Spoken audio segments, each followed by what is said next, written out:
வாழ்க வாழ்க வாழ்கவே எழுச்சி தமிழர் வாழ்கவே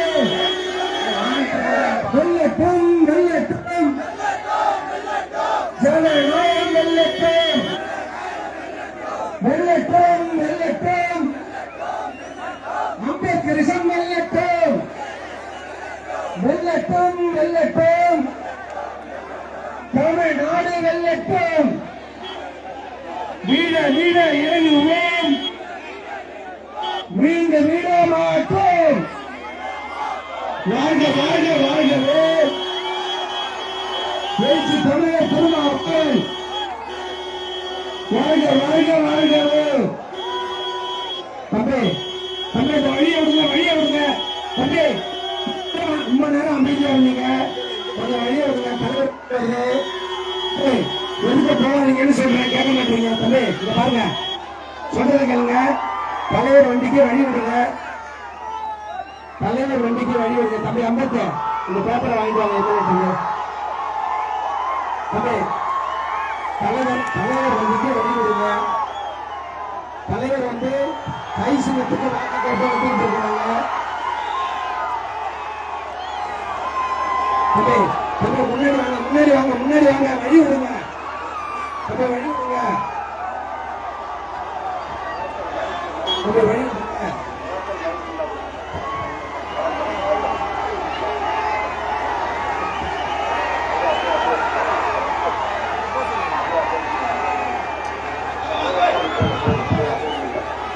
ஒரு நிமிஷம் தம்பி இந்த மைக்க கொடுக்க பாதை விடுங்க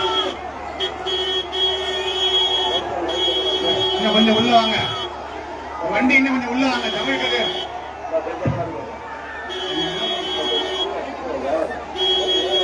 ஹலோ தமிழ்கது இன்னும் கொஞ்சம் உள்ள வாங்க தம்பி இன்னும் கொஞ்சம் உள்ள வாங்க உள்ள வாங்க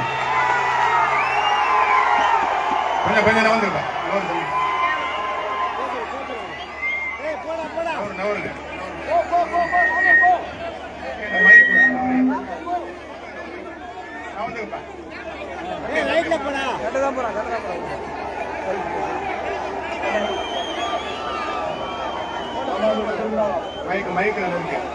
அண்ணா ஒரு நிமிஷம் மைக் இதுல இருக்கு தம்பி கொஞ்சம் பாதை ஓடியா மைக் கொடுக்கணும் நவரு தம்பி தம்பி நவரு நவந்துக்கையா பேச வேணாமா தலைவர் பேச வேணாமா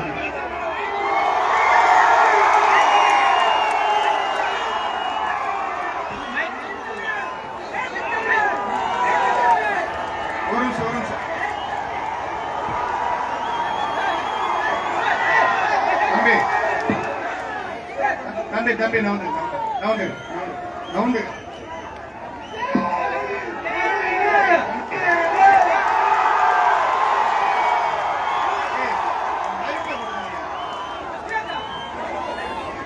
அண்ணா ஒரு நிமிஷம் முன்னாடி வரணும் அவரு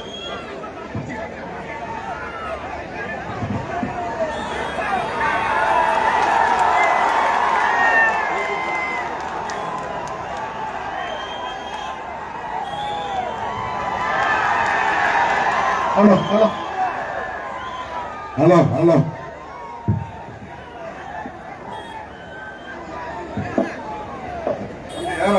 வண்டி ஏறாதீங்க வண்டி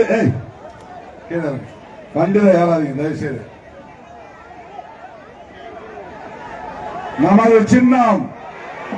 நமது சின்னம் வெற்றியின் சின்னம் சமூக நீதியின் சின்னம் சகோதரத்துவத்தின் சின்னம் சமத்துவத்தின் சின்னம் மதச்சார்பின்மையின் சின்னம் காங்கிரஸ் பேர் இயக்கத்தின் சின்னம் ராகுல் காந்தி அவர்களின் வாழ்த்துக்களை பெற்ற சின்னம் திமுக கழகத்தின் சின்னம் தேமுதிகவின் சின்னம் இந்திய கம்யூனிஸ்ட் கட்சியின் சின்னம் மார்க்சிஸ்ட் கம்யூனிஸ்ட் கட்சியின் சின்னம் மதிமுகவின் சின்னம் மக்கள் நீதி மையத்தின் சின்னம் இந்திய யூனியன் முஸ்லீம் லீக்கின் சின்னம் மனிதநேய மக்கள் கட்சியின் சின்னம் எஸ்டிபிஐ சின்னம் மனிதநேய ஜனநாயக கட்சியின் சின்னம் விடுதலை சிறுத்தைகளின் சின்னம் விடுதலை சிறுத்தைகளின் சின்னம் விடுதலை சிறுத்தைகளின் சின்னம் அன்பார்ந்த நமது மயிலாடுதுறை சட்டமன்ற தொகுதியின் வெற்றி வேட்பாளர் ஜமால் முகமது யூனுஸ் அவர்களை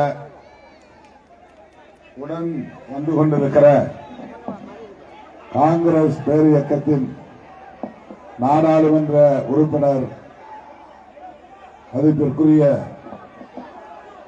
சுதா அவர்களை,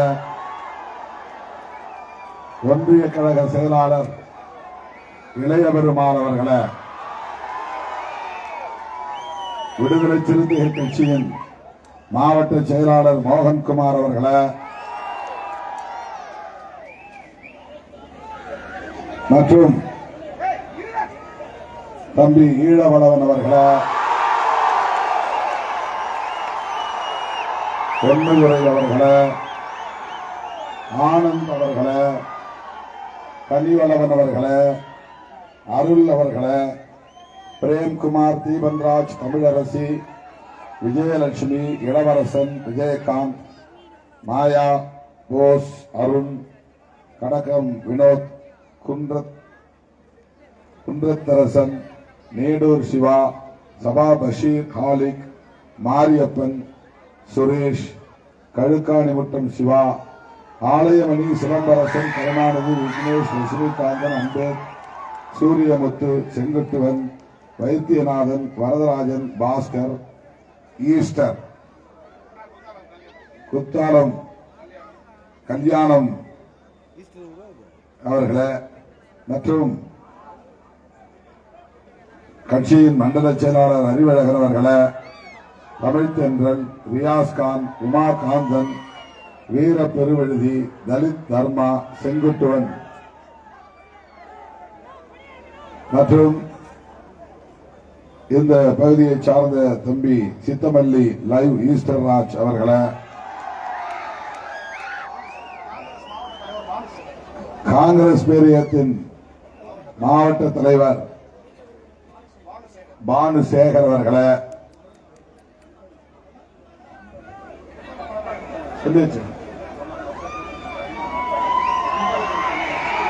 குத்தாலம் அன்பழகன் அவர்களை, அஞ்சப்பன், சத்யராஜ், வரதராஜன், சுந்தரபாண்டியன், ஸ்டாலின், ராஜா, முத்துகிருஷ்ணன், விஜயகாந்த், பிரபு, அருண், தினேஷ், கார்த்திக், பரமசிவம் மற்றும் ஆம்புலன்ஸ் கருணாநிதி, குமரவேல், டெய்லர், பாலா, ரஞ்சித், அகிலா, வழக்கறிஞர்கள் இளங்கம்பன், சந்தோஷ்குமார், ராஜேஷ், தேர்தல் பணிக்குழு மேற்பார்வையாளர் வேலு குணவேந்தன், முருகதாஸ், மோபி கதிர்வளவன், தமிழ்தென்றல், ரியாஸ்கான் உள்ளிட்ட இயக்கத்தின் முன்னோடிகளே, தோழமை கட்சிகளை சார்ந்த மாவட்ட பொறுப்பாளர்களே, ஒன்றிய நகர பேரூர் நிர்வாகிகளே, நெடுநேரமாக காத்திருக்கிற என் உயிரின் உயிரான விடுதலை சிறுத்தைகளே, உங்கள் அனைவருக்கும் என்னுடைய பணிவார்ந்த வணக்கத்தை தெரிவித்துக் கொள்கிறேன். இந்த நிகழ்ச்சியை முடித்துக் கொண்டு சீர்காழி, சிதம்பரம் சென்று நான் நிகழ்ச்சியை நிறைவு செய்ய வேண்டும். காலையிலிருந்து வரிசையாக பல்வேறு தொகுதிகளுக்கு சென்று இங்கே வந்து சேர இவ்வளவு காலத்தாழ்வு நேர்ந்துவிட்டது. என்றாலும் கூட இவ்வளவு நேரம் காத்திருக்கிற உங்களுக்கு முதலில் என்னுடைய நன்றியை உரித்தாக்குகிறேன். இந்த தொகுதியில் போட்டியிடும் ஜமால் முகமது யூனுஸ் அவர்கள் ஒரு நீண்ட நெடிய காங்கிரஸ் பாரம்பரிய குடும்பத்தை சார்ந்தவர். இந்த பகுதியிலே அவனியாபுரத்தில் இருக்கிற நெல் ஆராய்ச்சி நிலையத்திற்கு இவருடைய தாத்தா பல ஏக்கர் நிலங்களை, 100 ஏக்கர் இருக்கிறது, 150 ஏக்கர் நிலத்தை விலை இல்லாமல் இனாமாக வழங்கியவர் என்கிற ஒரு பாரம்பரியம் இவருக்கு உண்டு. அப்படிப்பட்ட ஒரு குடும்பத்தை சார்ந்த தகுதி வாய்ந்த வேட்பாளர் மயிலாடுதுறை வேட்பாளராக கை சின்னத்திலே போட்டியிடுகிறார். இவருக்கு வாக்கு கேட்டு உங்களை தேடி வந்திருக்கிறேன், நாடி வந்திருக்கிறேன். கை சின்னத்திலே வாக்களித்து பெருவாரியான வாக்குகளின் வித்தியாசத்தில் கமல் ஜமால் முகமது யூனுஸ் அவர்களை வெற்றி பெற செய்ய வேண்டும் என கேட்டுக் கொள்கிறேன். கை சின்னத்தில் வாக்களிப்பீர்களா? இவரை வெற்றி பெற வைப்பீர்களா? சட்டமன்றத்திற்கு அனுப்பி வைப்பீர்களா? இவருடைய குரல் சட்டமன்றத்திலே ஒலிக்க செய்வீர்களா? இவருடைய வெற்றிக்கு விடுதலை சிறுத்தைகளின் பங்கு மகத்தானது என்பதை பதிவு செய்வீர்களா? அந்த நம்பிக்கையோடு உங்களை தேடி வந்திருக்கிறேன். கடந்த முறை இதே இடத்தில் நான் உங்களை சந்தித்த போது அந்த வேண்டுகோளை ஏற்று நீங்கள் அளித்த வாக்குகளால் அதே கை சின்னத்தை சார்ந்த ராஜ்குமார் வெற்றி பெற்றார். மீண்டும் இவர் வெற்றி பெறுவது உறுதி. விடுதலை சிறுத்தைகள் கட்சி அங்கம் வகிக்கிற கூட்டணி தான் வெற்றி பெறும். இதுதான் இன்றைய தமிழக அரசியல். விடுதலை சிறுத்தைகள் இடம்பெறுகிற கூட்டணி தான் ஆட்சி அமைக்கும். இதுதான் தமிழ்நாடு அரசியல். தோழர்களே, திராவிட முன்னேற்ற கழகத்தின் தலைவர் அண்ணன் தளபதி மு.க. ஸ்டாலின் அவர்களின் வாழ்த்துக்களோடும் ராகுல் காந்தி அவர்களின் வாழ்த்துக்களோடும் இந்த தொகுதியிலே வேட்பாளராக போட்டியிடும் அன்பு இளவல் ஜமால் முகமது யூனுஸ் அவர்களுக்கு கை சின்னத்திலே வாக்களித்து அவரை பெருவாரியான வாக்குகளின் வித்தியாசத்தில் வெற்றி பெற செய்ய வேண்டும் என நாம் கேட்க வந்திருப்பதற்கு காரணம், அவர் தனிப்பட்ட முறையிலே வெற்றி பெற வேண்டும் என்பதை விட நம்முடைய அன்பு சகோதரி சுதா அவர்கள் என்னை அழைத்தார் என்பதனால் வந்தேன் என்பதை விட விடுதலை சிறுத்தைகள் கட்சி திமுக கூட்டணியில் காங்கிரஸ் சங்கம் வகிக்கிற கூட்டணியில் ஏன் இடம்பெறுகிறது என்பதை மறுபடியும் உங்களுக்கு தெளிவுபடுத்த நான் கடமைப்பட்டிருக்கிறேன். அதற்காகவே உங்களை தேடி வந்திருக்கிறேன். காங்கிரஸ் முரண்பாடு, காங்கிரஸ் கட்சிக்கும் விடுதலை சிறுத்தைகள் கட்சிக்கும் முரண்பாடுகள் இல்லையா என்று கேட்டால் உண்டு. ஆனால் காங்கிரசோடு நாம் நீண்ட காலமாகவே தொடர்ந்து கூட்டணியில் பயணிக்கிறோம். அதற்கு நான் பலமுறை விளக்கம் சொல்லியிருக்கிறேன். பல காரணங்கள் தேவையில்லை, ஒரே ஒரு காரணம்.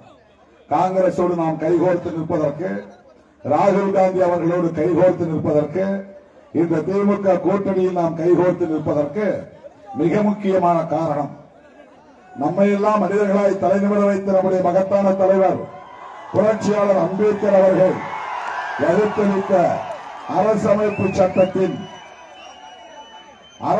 சட்டத்தின் உயிர் மூச்சு கோட்பாடுகள் ஒன்றான மதச்சார்பின்மையை பாதுகாக்க வேண்டுமானால் காங்கிரசோடு நாம் இணைந்து நின்றாக வேண்டும். திமுக கூட்டணியில் நாம் தொடர்ந்து பயணித்தாக வேண்டும். இதுதான் நாம் புரிந்து கொள்ள வேண்டிய முக்கியமான செய்தி. இன்றைக்கு இந்தியா முழுவதும் புரட்சியாளர் அம்பேத்கர் எழுதிய அரசமைப்பு சட்டத்தை உயர்த்தி பிடித்து ஓங்கி உரத்து பேசுகிற ஒருவர் உண்டு என்றால் அவர் காங்கிரஸ் பேரியக்கத்தின் இளம் தலைவர் ராகுல் காந்தி அவர்கள் என்பதை மறந்துவிடக் கூடாது. கடந்த தேர்தலில் வெற்றி பெற்றவுடனே காங்கிரஸ் கட்சியை சார்ந்த 100க்கும் மேற்பட்ட நாடாளுமன்ற உறுப்பினர்கள் பதவியேற்பு செய்த போது, பதவியை ஏற்றுக்கொண்ட போது ராகுல் காந்தியை பின்பற்றினார்கள். ராகுல் காந்தி சபாநாயகருடைய அந்த மேடையில் ஏறி போய் நின்றதும் கையிலே இருந்த கான்ஸ்டிடியூஷன் ஆஃப் இந்தியா, புரட்சியாளர் அம்பேத்கர் அவர்கள் எழுதிய அரசமைப்பு சட்டத்தை உயர்த்தி பிடித்தார் நாடாளுமன்ற அவையில். உலகமே அதை பார்த்தது. அவர் கையில் அரசமைப்பு சட்டத்தை உயர்த்தி பிடித்துக் கொண்ட இன்னொரு கையில் அவர் கையொப்பமிட்டு உறுதிமொழி ஏற்றுக்கொண்டார். அவர் அப்படி செய்ததும் காங்கிரஸ் கட்சியை சார்ந்த அத்தனை உறுப்பினர்கள் கைகளிலும் கான்ஸ்டிடியூஷன் இருந்தது, அரசமைப்பு சட்டம் இருந்தது. கூட்டணி கட்சிகளை சார்ந்த அத்தனை பேருடைய கைகளிலும் அரசமைப்பு சட்டம் இருந்தது. இந்த அரசமைப்பு சட்டத்தை பாதுகாப்பதே எங்கள் முதல் கடமை என்று முதலில் பதவியேற்ற போது உறுதியெடுத்துக் கொண்டவர் ராகுல் காந்தி அவர்கள். திருமாவளவன் அரசமைப்பு சட்டத்தை உயர்த்தி பிடிப்பது என்பது ஒருபுறம் இருந்தாலும், இந்தியாவின் மிக முக்கியமான எதிர்க்கட்சி தலைவர், நாடாளுமன்ற எதிர்க்கட்சி தலைவர் ராகுல் காந்தி அவர்கள் மோடியை எதிர்த்து, அமித்ஷாவை எதிர்த்து, பாஜகவை எதிர்த்து, அந்த ஒன்றிய அரசை எதிர்த்து உரத்து பேசுவதற்கு மிக முக்கியமான அடிப்படையான காரணம் அரசமைப்பு சட்டத்தை பாதுகாக்க வேண்டும் என்பதுதான். பாஜக நீடித்தால், அவர்கள் ஆட்சி தொடர்ந்தால், மோடி தொடர்ந்து பிரதமராக நீடித்தால் இந்த நாட்டுக்கு ஆபத்து என்பதை விட, இஸ்லாமியர்களுக்கு ஆபத்து என்பதை விட, கிறிஸ்தவர்களுக்கு பாதிப்பு என்பதை விட, ஒடுக்கப்பட்ட மக்களுக்கு பாதிப்பு என்பதை விட, உழைக்கும் விவசாய பெருங்குடி மக்களுக்கு பாதிப்பு என்பதை விட, எல்லாவற்றையும் விட அரசமைப்பு சட்டத்திற்கு பாதிப்பு. இதுதான் இன்றைக்கு ராகுல் காந்தி அவர்கள் இந்தியா முழுவதும் சொல்லி வருகிற செய்தி. ஏன் அரசமைப்பு சட்டத்திற்கு பாதிப்பு ஏற்படும் என்றால், அரசமைப்பு சட்டத்தை மதிக்காத ஒரு கட்சி பாஜக. அரசமைப்பு சட்டத்தில் பிரியாம்பில் என்கிற முகப்புறையிலே சொல்லப்பட்டிருக்கிற கோட்பாடுகளை, உயிர் மூச்சு கோட்பாடுகளை மதிக்காத கட்சி பாஜக. ஏனென்றால் அந்த அரசமைப்பு சட்டத்தின் முகப்புறையில் இந்தியாவில் உருவாகக்கூடிய இந்த அரசு, டெல்லியிலே அமையக்கூடிய இந்த அரசு எந்த காலத்திலும் எந்த சூழலிலும் மதம் சார்ந்து இயங்காது என்பதை பதிவு செய்தவர் புரட்சியாளர் அம்பேத்கர் அவர்கள். அதுதான் மதச்சார்பின்மை, அதுதான் ஆங்கிலத்தில் செக்யூலரிசம். இதுதான் இன்றைக்கு இந்தியாவின் பிரச்சனை. ரெண்டே பிரிவாக பிரிந்து நிற்கிறோம். ஒரு பிரிவு அரசமைப்பு சட்டத்தில் உள்ள மதச்சார்பின்மையை காப்பாற்றுகிற பிரிவு, அதுதான் காங்கிரஸ் தலைமையில் உருவாகி இருக்கிற இந்தியா பிளாக் என்கிற கூட்டணியின் கருத்து. அதுதான் திமுகவும் இருக்கிறது, விடுதலை சிறுத்தைகள் கட்சியும் இருக்கிறது. காங்கிரஸ் அதை முன்னெடுத்து செல்கிறது. அது அரசமைப்பு சட்டத்தை, அதன் உயிர் மூச்சு கோட்பாடுகளை, குறிப்பாக மதச்சார்பின்மையை பாதுகாக்க வேண்டும் என்பதுதான் முதன்மையான நோக்கம். இன்னொரு பிரிவு அல்லது இன்னொரு அணி அந்த சட்டத்தை அவமதிக்கிற பாஜக தலைமையிலான அணி, அந்த சட்டத்தை நீர்த்து போக செய்கிற பாஜக தலைமையிலான அணி, அந்த சட்டத்தில் உயிர் மூச்சு கோட்பாடுகளை மதிக்காத பாஜக தலைமையிலான அணி. இது வெறும் யூகம் இல்லை, இது வெறும் யூகம் இல்லை, இதுதான் உண்மை. ஏன் திருமாவளவன் காங்கிரசோடு தொடர்ந்து பயணிக்கிறான், ஏன் திமுக கூட்டணியில் தொடர்ந்து நீடிக்கிறான் என்று சொன்னால், இந்த கூட்டணியில் இருந்தால் மட்டும்தான் புரட்சியாளர் அம்பேத்கர் எழுதிய அரசமைப்பு சட்டத்தை நம்மால் பாதுகாக்க முடியும். அரசமைப்பு சட்டத்தை பாதுகாக்காவிட்டால் எளிய மக்கள், விளிம்பு நிலை மக்கள் தலைமை பெற முடியாது, கல்வி பெற முடியாது, சமூக நீதி இருக்காது. 2000 ஆண்டுகளுக்கு பின்னால் இந்த தேசத்தை இழுத்துச் செல்வார்கள். 2000 வருஷத்துக்கு முன்னாலே எப்படி இந்த சமூகம் இருந்ததோ அப்படி இந்த சமூகத்தை ஆக்க வேண்டும், உருவாக்க வேண்டும். சாதி கட்டமைப்பு உயிர் பெற வேண்டும், உயர்வு தாழ்வு நீடிக்க வேண்டும், ஆண்களுக்கு பெண்கள் கட்டுப்பட்டு கிடக்க வேண்டும், சனாதன தர்மம் தலை தோன்ற வேண்டும். இதுதான் RSS கனவு, இதுதான் விஸ்வ இந்து பரிஷத்தின் கனவு, இதுதான் பிஜேபியின் கனவு. இதற்கெல்லாம் தடையாக இருப்பது ஒன்றே ஒன்றுதான், காங்கிரஸ் கட்சியை விட அது தேர்தல் களத்தில் எதிரியாக நிற்கிறது. கம்யூனிஸ்டுகளை விட அது கருத்தியல் களத்தில் எதிரியாக நிற்கிறது. திமுகவை விட அது மாநில அரசியலில் வலுவாக இருக்கிறது. பிஜேபி தமிழ்நாட்டில் வேரூன்ற முடியாமல் போவதற்கு திமுக காரணம். இவற்றை எல்லாம் விட பிஜேபியின் முதல் எதிரியே அவர்களின் விருப்பப்படி இந்த தேசத்தின் பெயரை மாற்ற முடியவில்லை, மத சார்ந்த அரசை உருவாக்க முடியவில்லை, இந்திய அரசுக்கான ஒரு அரச மதத்தை அறிவிக்க முடியவில்லை. எல்லாவற்றுக்கும் தடையாக இருப்பது புரட்சியாளர் அம்பேத்கர் எழுதிய அரசமைப்பு சட்டம் தான். இதை பிஜேபியால் சகித்துக் கொள்ள முடியவில்லை, ஆனால் வெளிப்படையாக சொல்ல முடியவில்லை. பெரியார் சிலையை அவர்களால் அவமதிக்க முடியும், அம்பேத்கர் சிலையை தொட்டு வணங்கத்தான் முடியும், அவர்களால் அவமதிக்க முடியாது. நரேந்திர மோடி பிரதமராக பதவியேற்றதும் நாடாளுமன்றத்திற்கு சென்றதும் புரட்சியாளர் அம்பேத்கரின் பாதங்களை தொட்டு வணங்கி, நான் அரசமைப்பு சட்டத்தையும் வணங்குகிறேன் என்று வணங்கி பேட்டி கொடுத்தார். நான் ஒரு டீ கடையில் டீ விற்றவன், இன்றைக்கு இந்தியாவின் பிரதமராக இருப்பதற்கு காரணம் இந்த தலைவர் தான், புரட்சியாளர் அம்பேத்கர் தான் என்றெல்லாம் சொன்னார். ஆனால் அதுவெல்லாம் அப்பட்டமான நடிப்பு, அது உண்மை இல்லை. மோடியின் உண்மையான எதிரி அம்பேத்கரும் அவர் எழுதிய அரசமைப்பு சட்டமும் தான். பாஜகவின் உண்மையான எதிரி அம்பேத்கரும் அவர் எழுதிய அரசமைப்பு சட்டம் தான். தம்பி ஒருவர் தூக்கி பிடிக்கிறார், அதுதான் பிரியாம்பிள். அதில் சொல்லப்பட்டிருக்கிற அரசியல் தான் பிஜேபிக்கு இருக்கிற நெருடல், பிஜேபிக்கு இருக்கிற முரண்பாடு, பிஜேபிக்கு இருக்கிற கோபம், பிஜேபிக்கு வருகிற ஆத்திரம். தடையே இதுதான், இந்த ஒரு பக்கம் தான், கான்ஸ்டிடியூஷனில் இருக்கிற இந்த ஒரு பக்கம் தான். இதில் பேசப்படுகிற செக்யூலரிசம் தான், இதில் பேசப்படுகிற புளூரலிசம் தான், இதில் சொல்லப்படுகிற பெடரலிசம் தான், இதில் சொல்லப்படுகிற லிபர்ட்டி தான், இதில் சொல்லப்படுகிற ஃப்ரெட்டர்னிட்டி தான், இதில் சொல்லப்படுகிற ஈக்குவாலிட்டி தான், சமத்துவம். இதெல்லாம் பிஜேபிக்கு பிடிக்காது. சமத்துவம் என்பது பிஜேபிக்கு பிடிக்காத வார்த்தை. சகோதரத்துவம் என்பது பிஜேபிக்கு பிடிக்காத வார்த்தை. தொடர்களே, திருமாவளவன் ஏன் காங்கிரசோடு கைகோர்த்து நிற்கிறான் என்பதற்கு இதைவிட வேறு விளக்கம் தேவையா? இதைவிட வேறு காரணம் தேவையா? இன்றைக்கு காங்கிரஸ் தலைமையிலான அந்த அணிதான் புரட்சியாளர் அம்பேத்கரின் அரசமைப்பு சட்டத்தை பாதுகாத்துக் கொண்டிருக்கிறது. அந்த பெயரில் உருவான அணிதான் மத சார்பற்ற முற்போக்கு கூட்டணி. அது திமுக கூட்டணி என்று 19 நாம் சொல்லுகிறோம். அந்த கூட்டணிக்கு 25 ஆண்டுகளுக்கு முன்னதாகவே கலைஞர் அவர்கள் வைத்த பெயர் மத சார்பற்ற முற்போக்கு கூட்டணி. எந்த அளவுக்கு முதல்வர் கலைஞரிடத்தில் ஒரு கோட்பாட்டு பார்வை இருக்கிறது, ஒரு கொள்கை பிடிப்பு இருக்கிறது. இதுதான் திமுகவோடு திருமாவளவன் தொடர்வதற்கு காரணம். எடப்பாடியோடு போயிருந்தால் நிறைய சீட்டு வாங்கி இருக்கலாம், விஜயோடு போயிருந்தால் ஆட்சி மாற்றத்தையே உருவாக்கி இருக்கலாம், திருமாவளவன் துணை முதலமைச்சராக இருக்கலாம், நிறைய பேர் எம்எல்ஏவாகி இருக்கலாம், ஆசைப்படுபவர்களுக்கெல்லாம் வாய்ப்பு தந்திருக்கலாம். இதையெல்லாம் திருமாவளவன் செய்யவில்லை. சும்மா 6 சீட்டுக்கு 8 சீட்டுக்கு திமுகவோடு போய் நிற்கிறார். அங்கே அவர்கள் அவமானம் செய்தாலும் தாங்கிக் கொண்டு கிடக்கிறார், அவமதித்தாலும் சகித்துக் கொண்டு கிடக்கிறார். இப்படியெல்லாம் நம் மேல் அக்கறை உள்ளவர்களைப் போல சில பேர் நம்மை தூண்டி விடுகிறார்கள். இதற்கெல்லாம் அசையக்கூடியவனா திருமாவளவன்? 35 ஆண்டு காலம் இந்த அரசியல் களத்திலே பயணிக்கிறவன், 25 ஆண்டு காலம் தேர்தல் களத்திலே பணியாற்றுகிறவன், மோப்பனாரோடு அரசியல் செய்தவன், எம்ஜிஆரோடும் ஜெயலலிதா அம்மையாரோடும் கூட்டணி வைத்து தேர்தல் களத்தை சந்தித்தவன், மொத்தமிழ் அறிஞரோடு இன்றைக்கு முத்துவேல் கருணாநிதி ஸ்டாலின் அவர்களோடு 25 ஆண்டுகளாக தொடர்ந்து இவர்களோடு பயணித்து வருகிறவன், தேசிய அளவில் ராகுல் காந்தி அவர்களோடும் சோனியா காந்தி அவர்களோடும் உரையாடக்கூடிய வாய்ப்பை பெற்றவன். ஆனால் நான் ஏன் பதவி பரிசுக்காக, சீட்டுக்காக ஒரு முடிவை மாற்றி எடுக்கவில்லை? ஏனென்றால் ஒரே காரணம்தான், சிம்பிள் ரீசன்.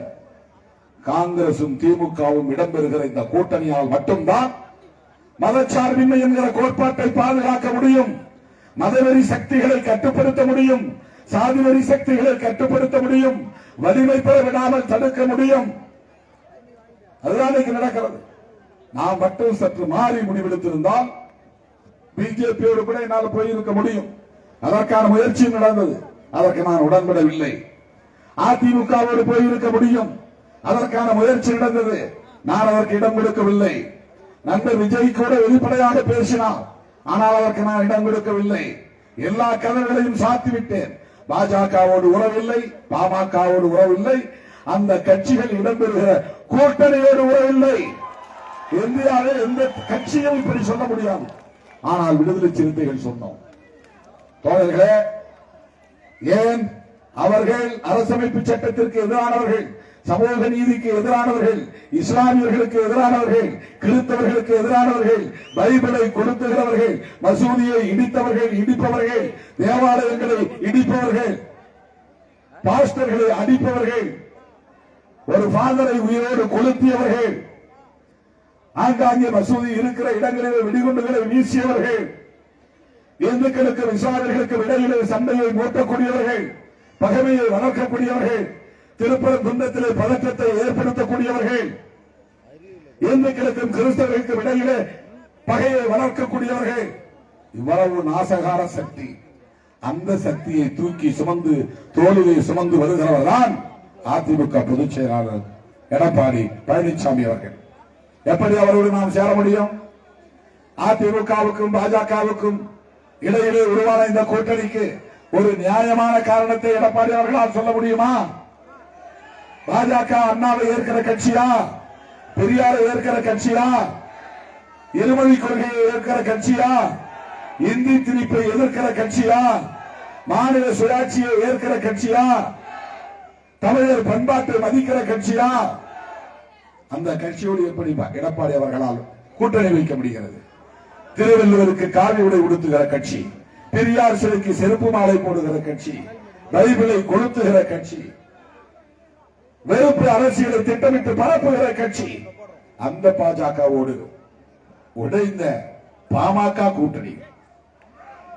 பாஜகவோடு கூட்டணி வைக்கவில்லை என்றால் என்று இழுத்தவுடனே எடப்பாடி போய் ஒட்டி கொண்டார். பாஜகவோடு கூட்டணி வைக்கவில்லை என்றால் அன்புமணி ராமதாஸ் போய் ஒட்டி கொண்டார். பாஜகவோடு கூட்டணி வைக்கவில்லை என்றால் டிடிவி தினகரன் பயந்து போய் கூட்டணி வைத்துக் கொண்டார். யார் அவர்களை அச்சுறுத்தியது என்றால் CBI, central bureau of investigation, CBI புலனாய்வு நிறுவனம் அச்சுறுத்தியே சிபிஐயால் உருவாக்கப்பட்ட ஒரு கூட்டணி தான் அதிமுக, பாஜக, உடைந்த பாமக, டிடிவி தினகரன், ஜி.கே. வாசன் இவர்கள் எல்லாம் அச்சத்தால் கூடியிருப்பவர்கள். ஆனால் நம்முடைய கூட்டணி கொள்கை பிடிப்புள்ள கூட்டணி, மத சார்பின்மைக்காக இருக்கிற கூட்டணி. 2017ஆம் ஆண்டிலிருந்து தொடர்ந்து கட்டுக்கோப்பாக தேர்தல் களங்களை சந்தித்து வருகிற கூட்டணி. 2019 வெற்றி, 21 வெற்றி, 21 உள்ளாட்சி தேர்தலில் வெற்றி, 24 வெற்றி. இதனால்தான் பாஜக, அதிமுக திட்டமிட்டு நண்பர் விஜயை களமிறக்கி இருக்கிறார்கள். நண்பர் விஜய் எதற்காக வந்திருக்கிறார் என்றால், அவர் 3 வருஷமா பேசுற பேச்சு கேட்டு பாருங்க. திமுகவை எதிர்த்து பேசுவார், தளபதி ஸ்டாலின் அவர்களை விமர்சித்து பேசுவார், இந்த திமுக ஆட்சியை அப்புறப்படுத்துவதுதான் அவர்கள் நோக்கம் என்று பேசுவார். அப்படிப்பட்ட விஜய் தான் முதலமைச்சராக வேண்டும் என்கிற கனவோடு வரவில்லை. ஸ்டாலின் அவர்களை முதலமைச்சர் நாற்காலியில் இருந்து அப்புறப்படுத்த வேண்டும், அதுதான் அவருடைய கனவு. அவரை அப்புறப்படுத்திவிட்டு யாரை அவர் அமர வைக்க பார்க்கிறார்? பிஜேபி ஏடிஎம்கே கூட்டணியை இங்கே வெற்றி பெற வைக்க வேண்டும் என்று விரும்புகிறார். அவர்கள் வெற்றி பெற்றால் நம்மால் இங்கே அமைதியாக வாழ முடியாது. சாதி சண்டைகள் பெருகும், மத சண்டைகள் பெருகும், வெறுப்பு அரசியல் பரவும். தமிழ்நாடு அமைதியாக இருக்காது. உத்தரப்பிரதேசத்தை போல, மத்திய பிரதேசத்தை போல, பீகாரை போல, ஒடிசாவை போல மாறும். அப்படி ஒரு நிலை வேண்டுமா? தமிழ்நாட்டுக்கு அமைதி வேண்டாமா? சமூக நல்லிணக்கம் வேண்டாமா? அப்படி என்றால் திராவிட முன்னேற்ற கழக தலைவர், விடுதலை சிறுத்தைகள் ஆதரவோடு இந்த தொகுதியில் போட்டியிடும் அன்பு இளவல் ஜமால் முகமது யூனுஸ் அவர்களுக்கு கை சின்னத்திலே வாக்களிக்க வேண்டும். வாக்களிப்பீர்களா? வெற்றி பெற வைப்பீர்களா? சட்டமன்றத்திற்கு அனுப்புவீர்களா? அதிமுக, பாஜக, பாமக கூட்டணியை விரட்டி அடிப்போமா? விரட்டி அடிப்போமா? வீழ்த்துவோமா? தோழர்களே, என்னுடைய வேண்டுகோளை ஏற்று இவ்வளவு நேரம் இங்கே வருகை தந்து காத்திருந்த உங்கள் அனைவருக்கும் என்னுடைய நெஞ்சார்ந்த நன்றியை தெரிவித்து, அடுத்து நான் சீர்காழி சிதம்பரம் போய் முடிக்க வேண்டும். தோழர்கள் ஒத்துழைப்பு நல்க வேண்டும் என்று கேட்டு விடைபெறுகிறேன். நன்றி, வணக்கம்.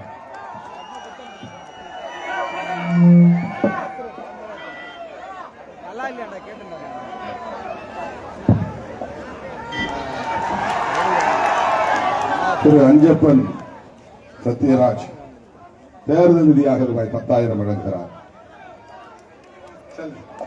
பாருங்க, சரி, தேர்தல் முடிஞ்ச வாங்க.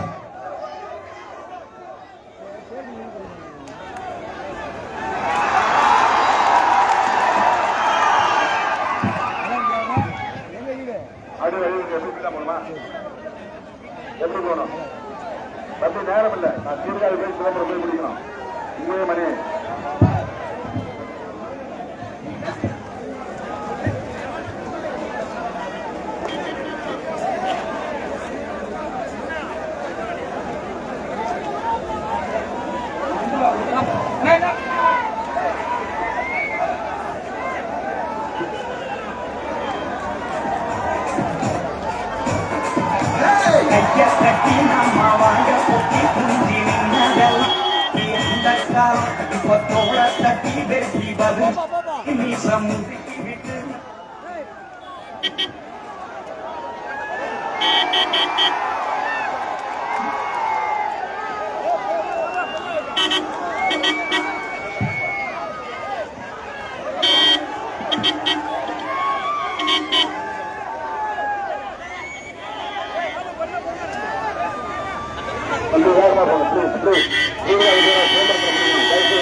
சிதம்பரம் தாண்டி மக்கள் போகணும்.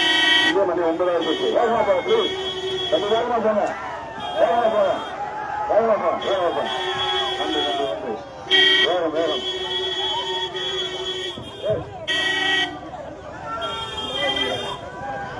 தம்பி வேகமா போங்க. வேகமா போங்க.